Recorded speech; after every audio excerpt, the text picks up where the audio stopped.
Welcome to the International Day of the Girl event. We gather today virtually and in person, close to the merging of two rivers on the traditional territories of the Blackfoot and peoples of Treaty 7, including Siksika, Piikani, Kainai, Tsuut'ina, and Stoney Nakoda First Nations, including Chiniki, Bearspaw, and Wesley First Nations. The city of Calgary is also home to Métis Nation of Alberta, Region 3. My name is Talia Bell, Vice President of Programs and Services with YWOP Calgary, and I'm here today with my co-host and colleague, Esther Elder, who is the Manager of Language, Housing, and Economic Prosperity Programs at YWOP Calgary. And we're really excited to be here today. Happy Day of the Girl, Esther. Happy Day of the Girl. All right, we have to do like the high five, the socially distanced high five. I think we nailed that. I do too. We are following all COVID protocols within our setting here right now, according to the province and Alberta Health Services. So very excited to host this virtual event during Women's History Month, and are thrilled to have so many of you here today joining us, gathering together, stronger together.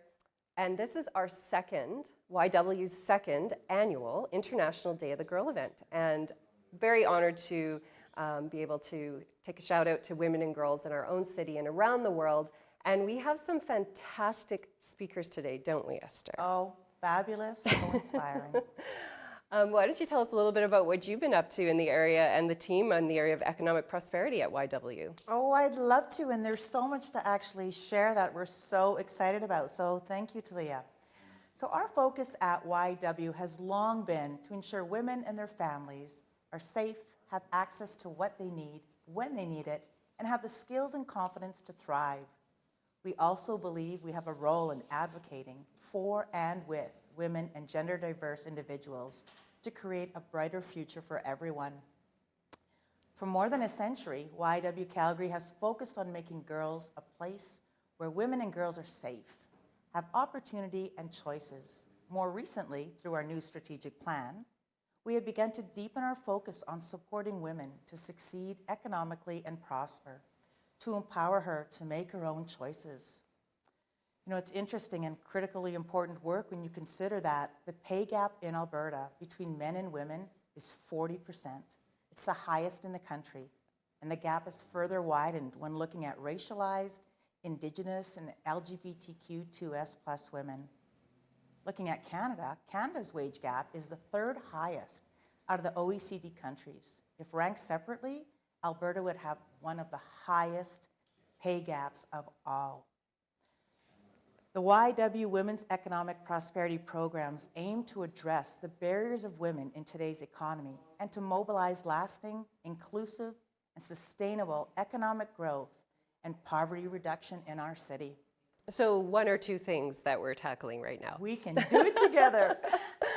That's awesome. And you know, I think we both are so grateful for the team that we get to work with every single day of young women leading this work at YW Calgary. So big shout out to the team, and thank you so much. We have a great lineup today, including our very own Sue Tomney, CEO of YW Calgary, and four fantastic guest speakers, Alexandra Ford, Dr. Alyse Schacter, Alison Springer, and Christine Ward, who will all be sharing their personal stories. They'll talk about some of the barriers that they've had to overcome and the hardships that they've faced, all while making a positive change in our community. And I think, you know, I'm really excited. I know that there's going to be lots of great takeaways for us and for those on the event today. Yeah, and you know, Talia, throughout the event, we're going to welcome questions. We welcome viewers to post your questions through chat function. And we are going to have a Q&A section at the end of this event, so stay tuned and feel free to post your questions and keep them coming. Oh, and a tip, you can pop out this chat window on screen by double-clicking the three little dots on the top right. So with that, let's get underway and welcome Sue Tomney, our CEO of YW Calgary. Well, hello, and thank you, Talia and Esther. I'd like to thank everyone for joining us here today. This is the second year that YW Calgary is celebrating Day of the Girl, which is so fitting for an organization whose name is just that, Young Women. This event is in partnership with our new Women's Economic Prosperity Program. This was rolled out in the last year, and I am so excited about what we are doing to help women thrive in our community. As a mother of a young woman, I am seeing firsthand the worry and concern for the future in her eyes. The last 19 months of the pandemic, coupled with the economic challenges, have really exacerbated concerns about what her future holds, about what options she will have or won't have, and what barriers she will face. At the YW, we've adapted to meet the needs of women over the past year and a half in many ways. The pandemic has definitely taken its toll, and we have seen women unable to fully participate in the workforce. But we've been there for these women, and again, this is why I'm excited about our Women's Economic Prosperity Program. I'm also very grateful and proud of our frontline workers and our team, who over the past year and a half has continued to be there day in and day out to serve our women and families. I'm truly grateful. Thank you. Day of the Girl means a lot to me. It means things like advocating for mental health. It means advocating for access to opportunities for all. It means advocating for women's and gender diverse participation in the economy at all levels of the economy. It means access to affordable, quality childcare, because we know what a barrier that is to women thriving. And most of all, it means inspiring young girls. We know that strong women inspire strong girls, and together we build strong communities. I can't wait to hear from our 4 guest speakers who do just that, inspire. So thank you again for joining us, and back to you, Talia and Esther. Thank you, Sue, so much. I definitely think pivot, adapt, flexible, those have been the words of the day these days. And it's so great to have a woman like Sue leading us every single day. I think we can say we work with one of the top CEOs in Calgary. I completely agree. It's girl power. Love it. So before we welcome our special guests to the virtual stage, we'd like to give a special thank you to our presenting sponsor for this event today, BrokerLink, who without their support, this event would not be possible. So thank you so much, BrokerLink. I'd like to welcome Kristen from BrokerLink to say a few words. Hi, my name is Kristen Moran, and I'm a Distribution Integration Manager for BrokerLink Insurance. We are thrilled to be the presenting sponsor for the Day of the Girl event for the 2nd year in a row. At BrokerLink, we believe insurance is about people, not things. With over 200 community branches and 3,000 employees across Canada, we foster connections in the communities we serve and believe in the safety, health, and well-being of women and girls are instrumental to the health of our communities. We have many staff and guests attending today and look forward to hearing from our 4 notable guest speakers. Before I pass it back to Talia to introduce today's guests, I would once again like to thank all of you for being here today and enabling BrokerLink to show our support for this important day, recognizing leaders in our community around the areas of gender equality, feminism, leadership, mental health, and well-being.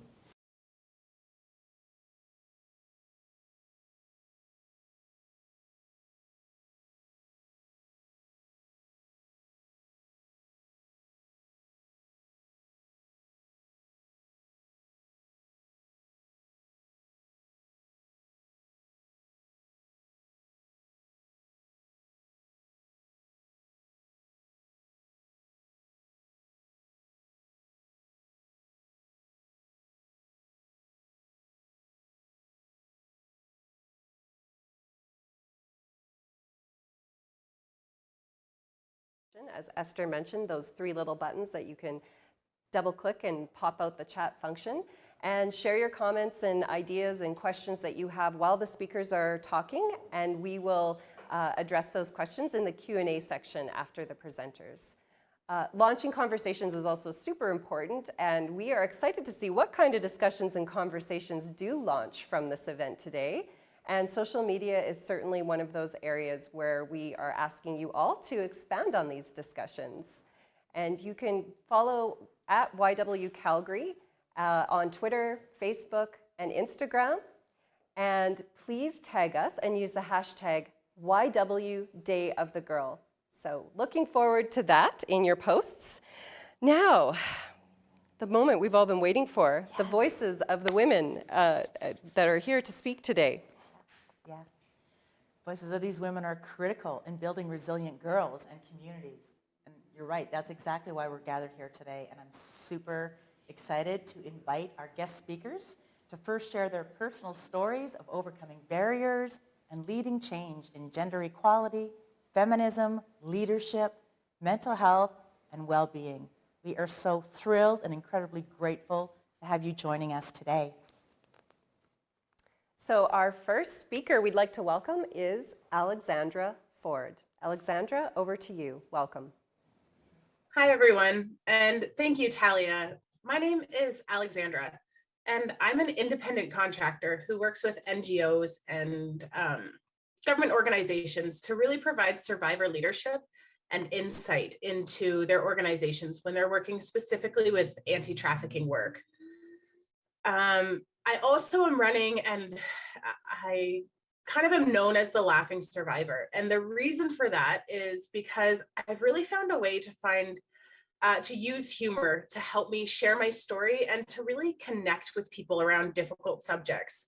I specifically talk about, I mentioned anti-trafficking, domestic violence, sexual assault, some of those subjects that are just, really hard for people to talk about, but also so necessary to be talked about.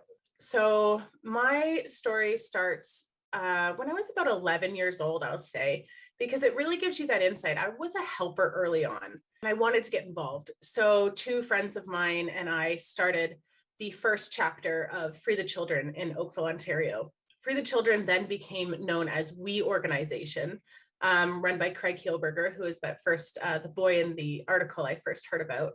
And it became part of a massive movement across the globe with We Days and the Me to We movement.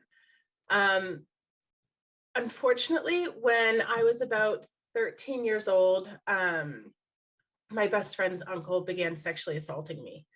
And that went on for many years. And that really triggered me going down a dark path. So I went from being this helper kid who was knocking on doors and getting people to sign petitions and setting up booths in malls to raise awareness about child labor, to starting to do drugs and just going down this really dark path as I was trying to navigate what it meant to be sexually assaulted. I didn't tell anyone for a long time. So this increasingly negative path resulted in me dating worse and worse guys, doing harder and more drugs, until I was eventually trafficked by a boyfriend at the age of 20. Though at the time I had no idea that it was trafficking. I knew it was domestic violence. I knew there was sexual assault, but I really had no idea that it was trafficking because those words just really weren't used commonly at all back in 2007. I did manage to escape that relationship. I applied to school and I moved away 6 hours away to Ottawa, Ontario. And I really rediscovered my love for the helping field. I got into school. I started in a child and youth work program. And I quickly switched I got a scholarship to a criminology program at the university, and I was just loving that. I knew I wanted to work. I volunteered in a domestic violence shelter. I knew I wanted to get back into that helping field that felt so core to who I was. I started speaking, working in domestic violence again and speaking out a little bit. And someone actually turned to me and they said, "Do you know what happened to you is considered trafficking?" And I said, "No, it's domestic violence," or, I made a lot of bad choices, pardon me. And I really didn't think it was trafficking. And as I learned more about it, I began to understand that trafficking is not necessarily the movie Taken. It's not filled with being snatched in white vans and Russian oligarchs and all of this. It can just as easily be a boyfriend or a partner saying, you're going to have to help pay your way around here. And guess what? I'm going to show you how you're going to do it. Or in my case, thinking I was in a partnership with a boyfriend that we were working together that was never the case. I didn't see any of the money. And by the time I realized that I was not in control of what was happening, it was so far out of my hands that I had to escape to another town to get away. So once I realized what happened to me was trafficking, it really gave me this word, this experience to kind of explain what I had been through in a way that I had never had before. And so at this time I was living in Wyoming, in the States, and I decided to co-found an anti-human trafficking nonprofit organization called Uprising. And Uprising, our focus is in prevention. When I was working in the shelters and working with at-risk kids, I really loved what I was doing, but I found like it felt like putting a cork in a dam. Like there was just so many people who needed help, and it seemed never ending. You could help one group, and just as quickly as you helped them on their way out the door, there was 3 more people coming in the door needing help. And while I totally believe that survivor help is so necessary, for me, my spark is in prevention. I want to help people understand what it means to prevent something and what they can do to help prevent. And I just think it's so critical that everyone understands that they can be a community hero. They can do their part. I say, anything worth doing is worth doing poorly, which is kind of a twist on what you might normally hear. And the reason I say that is because you don't have to wait until you can have the conversation perfectly. You just have to be willing to have the conversation. You have to be willing to say, I don't know enough about that, but I can learn, or I'm willing to learn, or this is where I might get more information. Everybody can be a community hero and everybody can help. So that's where I found myself now. I am a public speaker, a survivor leader, a co-founder of an organization. I'm working alongside another organization based out of Calgary called Brave Trafficking for Prevention Education, because their vision is just focusing on that prevention education, which I know to be so, so critical. I think that's all I have for today, and I will now pass it over to Alyse, who will share who she is and about herself. Thank you so much, Alexandra. My name is Alyse, and I am a second-year pediatrics resident in Calgary and a passionate advocate for destigmatization of mental health. I think I always knew that I wanted to become a doctor. My mom loves to tell the story of how when I was basically a toddler, I had to go to the emergency room for a concussion, and while I was there, I wandered off into the room of another child who was quite upset and just started chatting with them because I was worried about them and just wanted to see if I could make them feel better. So I think from the time I was really little, I was really drawn towards helping people who are sick and having a hard time. My journey to getting into medical school and pursuing this career path was a little bit atypical.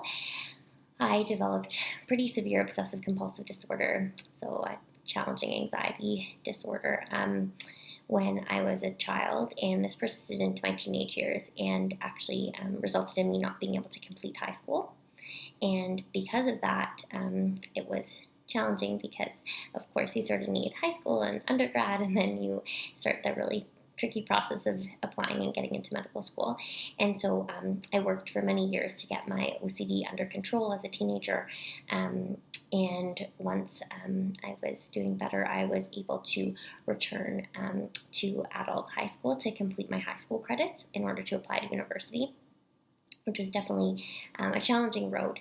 I think during my years of really being in the thick of dealing with my OCD, I was very aware of the immense stigma that exists around mental illness and the barriers that creates for individuals. I was very fortunate and blessed to come from a family that was very open and accepting of the fact that, something like obsessive compulsive disorder is an illness just like anything else. And I was never made to feel ashamed. And in fact, my parents always encouraged me to be very open about the challenges that I was facing so that I could get the best help I could.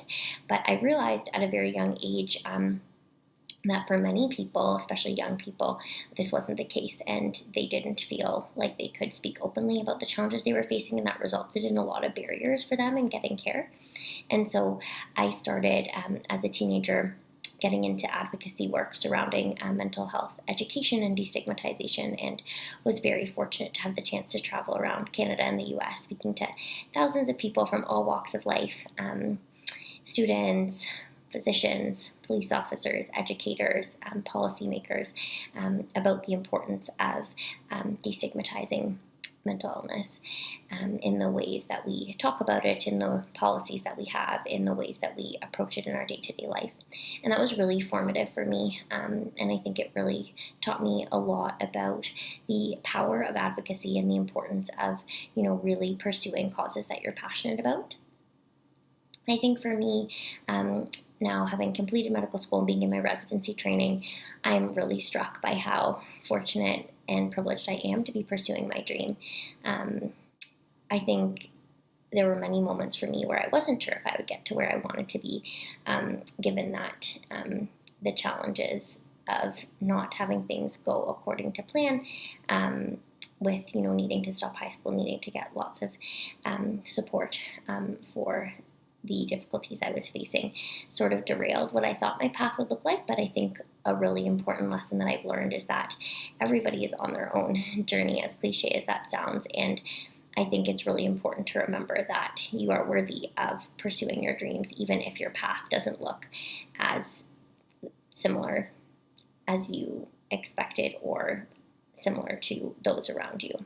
I think especially for young girls and women and those who identify as female, there's a lot of comparison culture and a lot of challenges in terms of feeling like you're not enough and you're not as good as your peers if you're not doing things the exact same way. And I think in my journey, I've really learned that it's okay to kind of take your own road and pave that yourself in a way that's meaningful for you, and to really reflect on how maybe a different path has helped you to become a stronger, better version of yourself. I think if I had any advice to give to girls and people who identify as female, it would be just to really listen to yourself and know that you are worthy of getting to where you want to go, and that even if it takes you longer, even if it looks a little bit different in terms of the journey that you take to get there, that's okay, and embrace that, because that makes you unique, and that's actually a really awesome thing. Hey, thank you so much, Alyse. Wasn't that incredible, you guys? She is amazing and phenomenal. Well, I'm Alison Springer, and now I get to share with you a little bit about me. So I grew up in Ontario, Hamilton, Ontario. I was born in Toronto. And, growing up, I loved, my family. I loved our heritage and just what I knew. But growing up was definitely difficult. Back in the day, I was oftentimes the only Black kid in my class. And so that brought just some unique situations all in its own. I didn't know much about my family heritage. And so oftentimes people would ask me awkward questions. Do you know what I mean when I say awkward questions? There's the reason why I call them awkward questions is because they make them, the questions, they make you feel like there's something freakishly wrong with you, right? And so that's totally how I felt. I felt like there was something wrong with me. They would ask me questions about my skin color. Why am my skin so dark and that side is not? The main thing I want you to know is to wait for it. Just wait for it. If I could write a book, a memoir for myself or whatever, what would I call my book? I'd call it Wait for It. And that's because all of those things that I wish I could change about myself, they have served to my advantage today. When I was younger, I thought my hair, my skin, my voice, all those things, I thought they were a curse. I thought they were a problem. I thought that they were an obstacle. I thought that these were things that were a closed door for me and were things that were going to hold me back. But no, that's not the case. So how are those things help me and change my life today when you wait for it? Number one, starting with my skin color. What I do for a living is I'm a professional youth speaker. and I run a nonprofit organization for teen girls called Young Women of Power. Yeah, I got some. All right, like those, that's what I do now. And when it comes to my skin color, like I stand out. Now, before I used to think, oh no, I don't want to stand out. But actually in the midst of other speakers and people that are out there, people remember me in the midst of a crowd of speakers. People remember the tall, gorgeous Black girl. Yep, they remember me. And so when they're trying to remember who can we book for a speaking engagement, they remember, who's that tall, gorgeous Black girl? What's her name? Alison Springer? Yes. So actually it helps me to stand out. And that is a blessing for me today. And I'm just so thankful for my skin color. There's places where I get to go and places where I get to speak that if I was another skin color, if I was another shade or whatever the case may be, a different ethnicity, it would be different for me.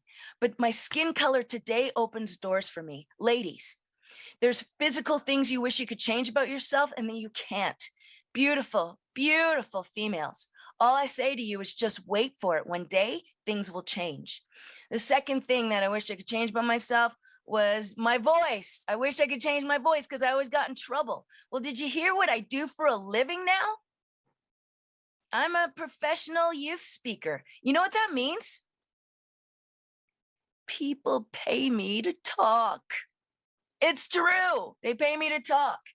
And there's been times, ladies, where the mic's not working when I'm speaking, and I'm speaking at a gymnasium of 500 students, or I'm outside and I've got no sound system. Fortunately for me, my voice has this incredible ability to rise and carry. I used to get in trouble a lot for my voice. Now my voice is a blessing. It helps me, it empowers me, it is a solution to problems that I face. Isn't that cool? I find that one of the things that we do as females way too often is we focus on our weaknesses, the disadvantages of being a female. But there are so many strengths. And this is one of the things that I do now with my voice, with my skin color, with my brain, is educate and empower other females to embrace who they are. And that's what I want for you. That's what I want for every female. If I could pass one truth on to you, it's celebrate who you are today. One day you will see why you are the way that you are. And even just being a female, man, society would not function well without us. Ladies, think about it. Group work at school. What would it be like if there were no females in a group? Stuff wouldn't get done, right? You had to be. And so this International Day of the Girl, know that you can overcome your challenges, and you will. Just hold on, keep going, and you'll see why you are the way that you are. Some of the struggles, some of the challenges that you face will serve to your advantage. They won't be problems, they'll be solutions. They won't be curses, they'll be blessings. They won't be shut doors, they'll be open doors. They won't be obstacles, no, they'll be launching pads. And so just wait for it. Know that you've got something that you bring and that you carry to the school, and bring those strengths. If we take a moment, even today, just write down, what are the strengths? What are the strengths of a female? What is it that we bring that we're stronger at than guys are? Have that conversation with some friends, with your family, because you ought to be celebrated, and society wouldn't be the way that it is without you, without me, without us. Happy International Day of the Girl. Okay, that's my talk. That's my message to you all. And so now I just want to turn everything back over. I'm going to turn everything. Our next speaker is going to be Miss Christine. So get ready for this exciting time. Thanks so much, Alison. I'm really excited to be here today. My story jumps all over the place. It started in Toronto, where I grew up. I really connected with this theme that we're talking about today because I didn't necessarily want to be one of the boys when I was growing up, but I wanted to do the things that the boys were encouraged to do. And I wanted to get involved with all of the different, what boys would be boys, kind of environment and activities that comes along with. So I was a huge tomboy when I was growing up, and still am to this day, and I'm proud of that fact. I actually wanted to be an architect I was growing up until I was very, very abruptly met with the reality that I could not draw in about grade 8 or grade 9. And at that time, I had a bunch of really awesome influences in my life. And two of the teachers that I had at that time actually encouraged me to get into business. And in business, I found this outlet for creativity that I had been looking at architecture from, the creativity landscape from. And it brought me to being a leader of the DECA Club when I was in high school, and all these different really, really advantageous kind of get up and speak my mind and tell people what I think and in a confident way. And really this brought on this love for presenting and being in business and coming up with creative solutions, regardless of what industry those creative solutions were in. And I think at the time when I was a young girl, I was really motivated by two fundamental things. And it was driving through the energy of people that believed in me and trying to succeed because they believed this really, really high bar could be achieved by me, Christine Ward, or on the other side, really wanting to succeed in spite of the people that didn't believe that I could. I remember I had a math teacher in grade 9 that told me I couldn't take the advanced class because I wouldn't succeed at it and I wouldn't get enough grades, good enough grades to do what I wanted to do with it. So I should take the lower class. And I crushed that class in spite of that teacher, because it just was this fuel within me to say, well, you don't think I can do it? I think I can. So let me prove you wrong. And those two, both positive and negative factors, really affected who I became. So I went to business school and I absolutely loved every minute of it. I got to speak my mind and come up with creative case-based solutions. And I sort of stumbled into sustainability, because in sustainability, there's so much innovation, and innovation in every facet is fascinating, because it's really just creating a new world with a new idea every single time. And that happens in technology, and it happens in science, and it happens across every single industry. So again, just coming up with these creative solutions, but it really also allowed me to create a world that I wanted to see, because when you're creating the new solution, you're creating the new, and there isn't a fallback on the old way of doing things. So although I exist in sustainability and I work for a firm that has amazing cultural values, at the end of the day, it's an energy company. It exists in the energy industry, and that has an old way of doing things. But within innovation, there isn't an old way of doing things. So that's why I work with startups, and I work with these new companies that are trying to create what the new economy of Alberta will look like, what the new CEO looks like, what the new board looks like. And I think that's where I really try and fundamentally create change every single day. Because what I'm trying to do is create a world where I don't stick out in rooms as much, because there's so many other different people within that room that it's not, oh, Christine's the only person under 25 in this room, or the only young woman in this room. It's so fundamentally diverse that I don't stick out anymore, and trying to pull people into those spaces and those rooms. And I guess what really excites me the most about this topic and being able to try and speak to young girls is the idea of telling them what I would have wanted to tell myself kind of back then, or, you know, when little tomboy Christine was just wanted to get her hands dirty and hang out and do all the different things with, you know, with the guys, is that be assertive and don't apologize for it. I think that the theme of what we're raised to do is women and girls are typically raised to be too polite, and we are raised to ask for permission rather than beg forgiveness, when our male colleagues will often beg for forgiveness. And so don't apologize for trying to be assertive and put yourself into positions that you think you should be in, because ultimately that's what's going to change the world, is young girls believing that they can and should be in those positions. I'm so excited to answer any and all questions. I'll pass it back to Talia and Esther now. Thank you so much. Okay, oh my gosh.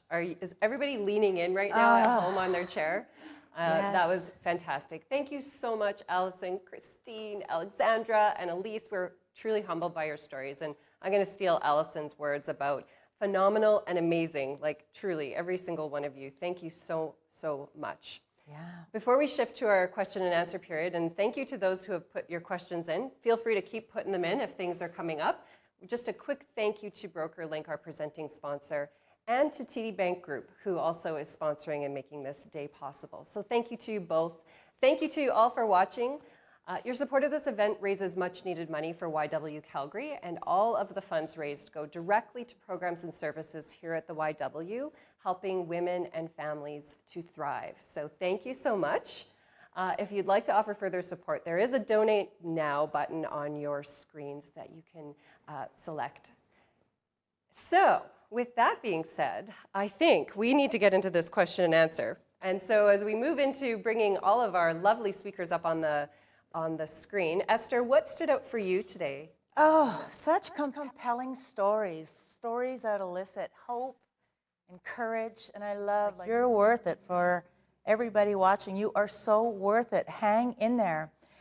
Of the many things that stood out for me, I think one of the things is that each of these speakers, as young children, didn't hesitate or give it a second thought to really dive in and pitch in and help other children out when they were in need or a perceived sense of need, and the importance of that connection. You know, I was born in the Netherlands, and when my family emigrated to Canada, we set up house in a small rural town in central Alberta, and there was a strong sense of community. When I moved to Calgary seeking, opportunities with $300 in my pocket, I found myself to be ill-equipped to really thrive. And I'm so incredibly grateful for the strong women who took their time, as young children do, to dive in and pitch in and help each other. And these strong women who made time to mentor me, to believe in me, and to invest in me, because that, to a great part, is why I've become the woman that I am today. And to echo the words of our CEO, strong women inspire strong girls, and together we build strong communities. And so really that importance of connection and celebrating each other and journeying together is what stood out for me. Awesome. Thank you, Esther, for sharing that. And we have 4 strong women who are creating strong girls in our community right on our screen right now. And it looks like we've had some questions come in. And the first one is for Alexandra. And the first question, Alexandra, is, in what way do economics play a role in trafficking prevention? That's a great question. And first, I really just want to shout out Alyse, Alison, Christine. Wow, I loved everything you guys had to say. And maybe we can all hang out sometime, because I feel like that's a powerhouse situation waiting to happen. But back to the question. So trafficking happens when vulnerabilities are exploited. And one of the easiest vulnerabilities to exploit is an economic vulnerability. Understanding vulnerabilities and getting resources into place that heavily focus on shoring up those vulnerabilities, especially ones experienced by girls and women who are obviously hugely overrepresented as trafficking victims, really helps to prevent traffickers from being able to find their victims and then exploit them.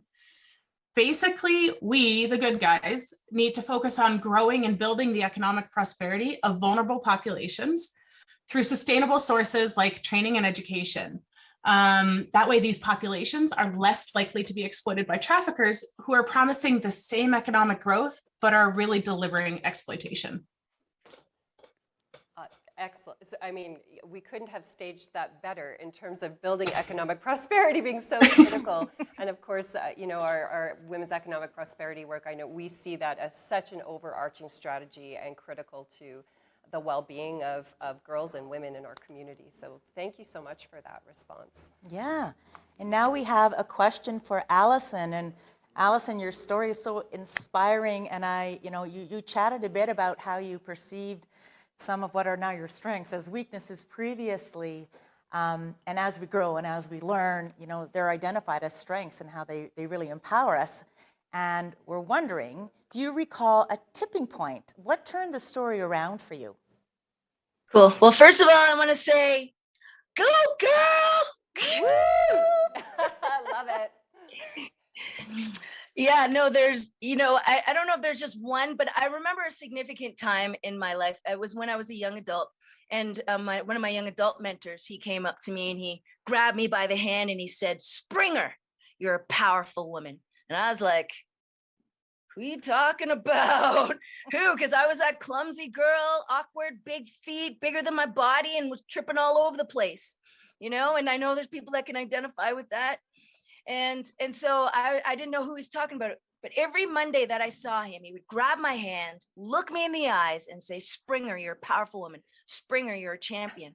And because he kept saying it so often, I got to this point where I was like, who's he talking about? Like, does he mean I'm powerful here? And well, I want to be powerful everywhere. And that was my journey of, first of all, just receiving the words of affirmation from people. Because oftentimes, especially in Canadian culture, we're not really good at receiving compliments. We're not. And that was something for me, just a simple thank you. I receive it. And those words, because I received it and took those words instead of leaving them hanging there, they actually shaped me. And it's interesting because people, when they're describing me now, they're like, who's Springer? She's powerful, And so those are just some of the things anyways that I found for myself. That was kind of, I feel a little bit of a tipping point in regards to me embracing who I am and pursuing that. Who is that powerful girl? I don't know her. I want to meet her. And just receiving the words of affirmation from people. Awesome. Thank you so much. So love that. And Yeah. Alison, is that shirt from Go Girl events of the past? Yes, it is. You and I crossed paths at those Okay. Go Girl events a long time ago, so absolutely love it. Right on. Okay, we've got another really great question that's come through. This one's for Christine, and I think this is excellent. So you talked about creating that environment that's diverse, where being a young woman is no longer the focal point and talked about. It's the norm. So to speak. So what key messages do you have for businesses and corporations and colleagues out there of how to create that? Yeah, it's a really interesting phenomena because I've experienced a lot, and I always joke that, like, I love being a woman. I'm going to be a woman for as long as I know, but I'm not going to be young forever. So the stat of saying that I'm the youngest person in the room or that I stick out, it's like I feel this ticking time bomb of, okay, so if I'm over 30, am I still the young one? Yeah, but okay, what about over 40? And it's really interesting because I feel like I always joke that I get into a room and I warm up the seat, and then I get out of the seat and I put someone else into the seat so that, I can go into another room and warm up the next seat. But it's not all on, young women to do that. And I think that when I get invited into that room and a seat gets pulled up at the table, that's when that change really starts to multiply and you see the ripple effect. And so I think for corporations and for bosses, male, female, non-binary, across the spectrum, invite those young women and non-binary individuals into the conversation. You pull up a seat for them. It might seem like maybe it's a board meeting or maybe it's a strategy meeting of leadership that they don't, have decision-making power at, but the experience of being in the room with that leadership team really emboldens them to speak their mind the next time they're in the room or the next time they're in the room with their own team. So I think inviting people to the table, into the rooms, and then being the role model. So yeah, it's not all on young women, but I see far too often a lot of, older women that don't see the value in them pulling up their younger colleagues and saying, like, hey, come along to this meeting with me. I'd absolutely love to show you what it looks like when I have a meeting with this really important client, or things like that, and really creating that role model, because it exists across all industries. We don't have enough role models. So be that person for the younger person, because every single one of us has people that are younger than them. So we can all do that. That's such great advice, and it's such a relatively simple thing that we can do. Like, it's such a simple takeaway, and I think that is 90 the new young? Like, I plan to be young forever, so I challenge you on that one. It's a good challenge. I like it. Yeah. The next question, Alyse, we're going to give to you. So we hear a lot, and we know a fair bit about the challenges that COVID is having on our mental and physical health. And curious about how this might impact the future of young girls. Love to hear your thoughts. Oh, thanks. That's a great question. Yeah, I mean, I think this has been such a time of growth and challenge for people kind of across all walks of life. I think in my professional life in medicine, I've definitely seen the immense impact, especially on young people. I'm in pediatrics, so I see more of the smaller humans, but I think tons of like the impact of isolation on physical health, mental health has been just immense. We've unfortunately seen just unparalleled abuse for our youngest people. So I think it's had immense impact. I think in a positive light, though, going forward, the way I envision this impacting people across a lifespan and hopefully the ripple effect that it'll have is actually building the power of community over time. I'm really hopeful that what kind of this past year has taught us is how to strengthen connections that A, we already have, and B, learning how to build connections in ways that we didn't even imagine possible. And so I'm really hopeful that kind of over the next decades, we'll kind of learn from this time of immense challenge and the way it affected our mental and physical health, but kind of learn from that resiliency piece of understanding how can we build supports around us even during really unprecedented times. Alyse, thank you so much, and I love your positive view on that, and couldn't agree more. The opportunity to strengthen communities and improve, connectivity, super important, and a possibility. I love that. Thank you for sharing. Mm-hmm. Yeah, so important for sure. Alison, another question that's come through, and just a reminder to anybody who's listening, please feel free to type those comments or questions in the chat for our 4 inspiring speakers right now. But this one has come through and it says, how can we help young women find empowerment in their skin color and ethnic differences when struggling with internalized racism? I know something that, that's a great question. One of the things that has helped me, and I think this is something significant, is being able to embrace your culture and your heritage. I was playing defense. I was so insecure about who I was because I didn't know who I was.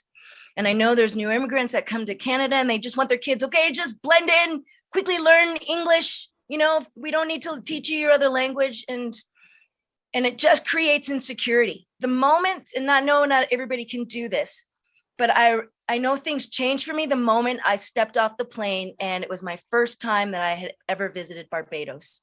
And it was like, I understand myself.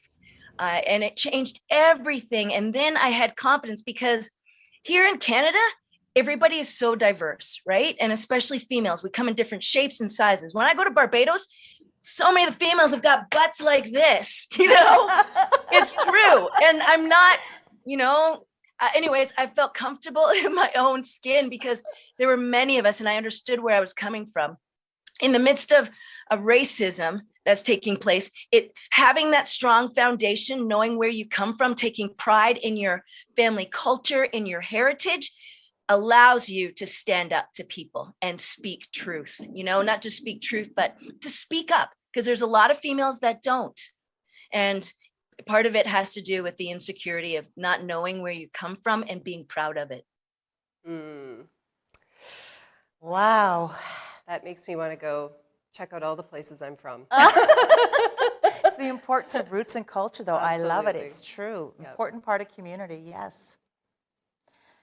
So, another incoming question for Alexandra. Alexandra, what needs to happen, in your view, to better support girls in our community? I love this question. Everything I do, my spark, my passion is based in the power of prevention. So that is exactly how I would want to answer that question. What needs to happen? We need to get prevention training in place. I specifically work in the human trafficking field, so I speak specifically to trafficking prevention, but there's preventative measures in every area. We teach our kids stop, drop, and roll, not because we think that they might get lit on fire one day, but because we want to make sure that should that ever happen, they have the skills to deal with it. So prevention training helps specifically in trafficking to understand the tactics used by traffickers and the best way to prevent someone from really falling prey to them. So that means open, honest discussions about grooming tactics, sexualized media, consent, healthy relationships. These are some of the best ways we can put in protective factors for girls. And that's not just against trafficking, but against, finding themselves in unhealthy relationships, against losing their voice, whether that's in a relationship, in a friendship, at work, at school, learning how to understand consent, how to give it, how to take it away, and not necessarily just in sexualized situations, but in any situation, so they can feel strength within their voice and know that they have that, they should have that, and it shouldn't be taken away, and how to deal with it if it is. I will also say, kind of moving away from more trafficking specific, but of course, relationship general training is educational and vocational training. That means providing resources for girls to create their own foundations of success and prosperity. So offers from traffickers and exploiters, or people who are looking to exploit whatever from them because of their vulnerabilities, really don't seem as enchanting. And that means really removing patriarchal barriers from pathways to success. So it really just means like honing down and focusing on prevention in general and vulnerabilities that girls and women face specifically. Thank you so much. Love that answer. And, as you were talking, I was thinking about that continuum where, we're talking about the protective factors which come in, earlier in life, and how, as we get older and go through that continuum, there's different junctures at each step where we can really step in to support each other, work and help each other to see our value and our worth. As Alison said earlier, like, wait for it, it's coming, and, we do it together. Thank you so much for sharing that. I absolutely love that. We are now getting a little shorter on time, unfortunately, because I am loving this. Yeah, could we stay and do this all day? So there's a few more questions, and Talia, what do you think? Should we just open it up? Yeah, let's open it up. Okay. Let's have a free-for-all. Okay, all right. So we noticed that in each of the stories you shared, there's some amazing action items that you provided to us. And I'm wondering if each of you could just share one single action people watching today could take to better support girls. What would that be? So one single action that people watching today could take to better support girls. I'm going to cheat, so I'll go first. I'm going to do two. One is really short and really easy. You can accomplish it within 2 hours. Watch This Changes Everything. It's a documentary on Netflix, and open your mind to the idea that the message and the themes in that documentary exist across every single industry. And we need to pay attention to the fact that young girls need to see themselves to think that they can be that thing. And the second thing is a little bit more long-term, and it's probably going to exist for the rest of your life. So, get on board, is change your idea of what you think it is to be a girl.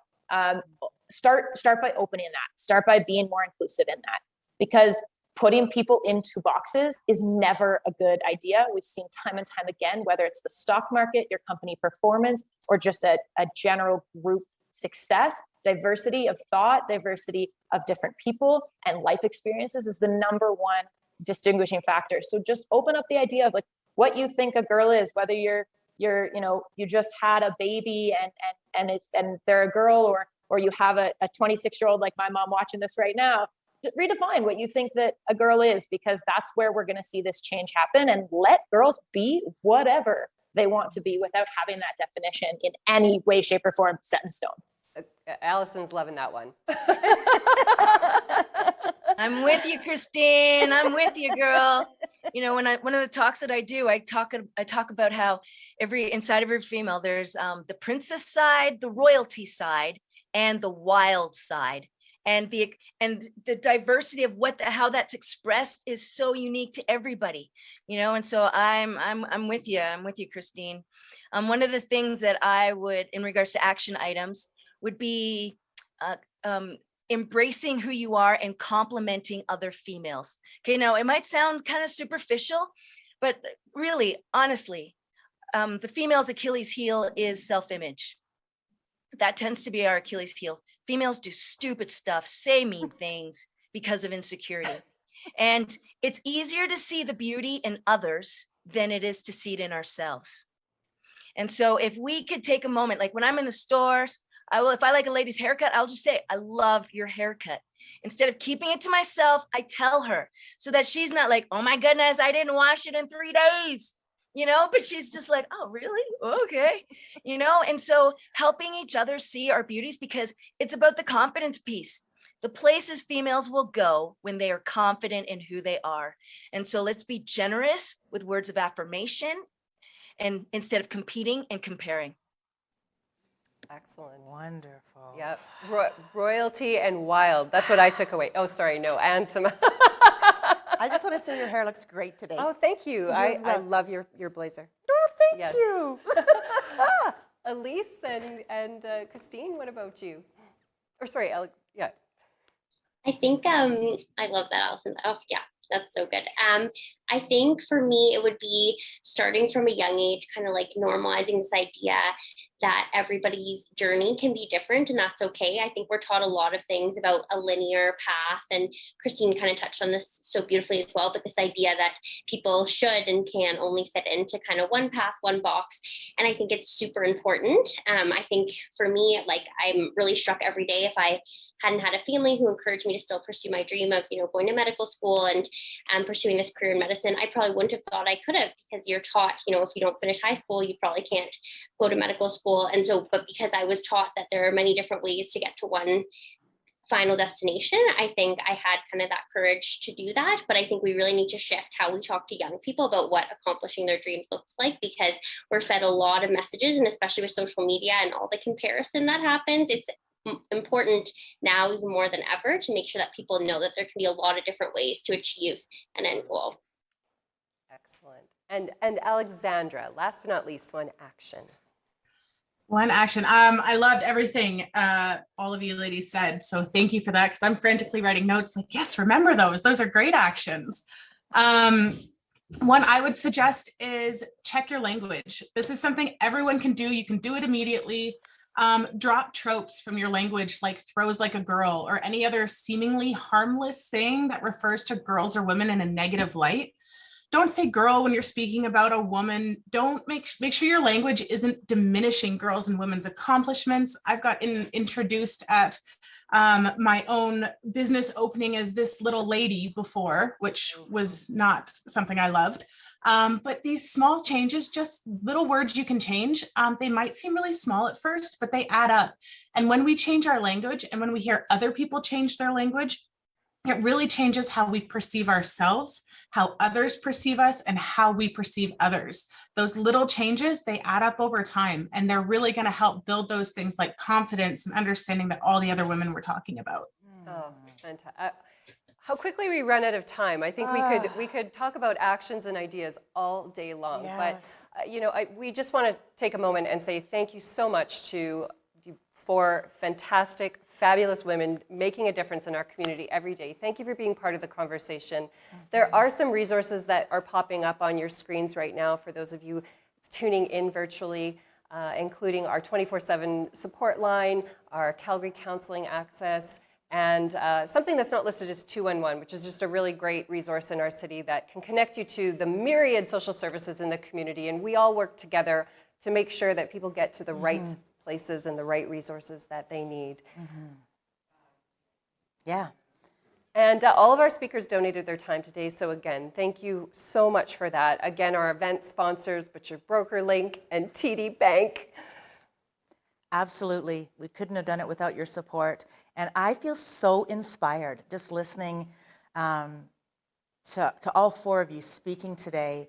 It's just enlisted to me. It's also inspired me to take action and to give back. Those strong women who invested and mentored in me, the importance of giving back and being there for other strong young girls. Yeah. Love it. Awesome. Together we are stronger. Truly. And together we have the collective skills, funding, and resources needed to better support these girls to become strong women as we together build strong communities and the need to journey together. Awesome. And all funds raised today, as we mentioned, go directly to supporting services at YW Calgary. So thank you so much for that. As you know, YW is in the community advocating for equity and prosperity, and we gratefully appreciate any donation that you might make. With that being said, I had a pretty good time today. How about you, Esther? I had a great time. This was pretty fun. It was fantastic. Maybe they'll let us do this as our full-time job. Oh, I love it. Thank you so much, everybody, for joining. We hope you have a wonderful day. Be well and stay safe, and thank you so much. Happy Day of the Girl, everyone.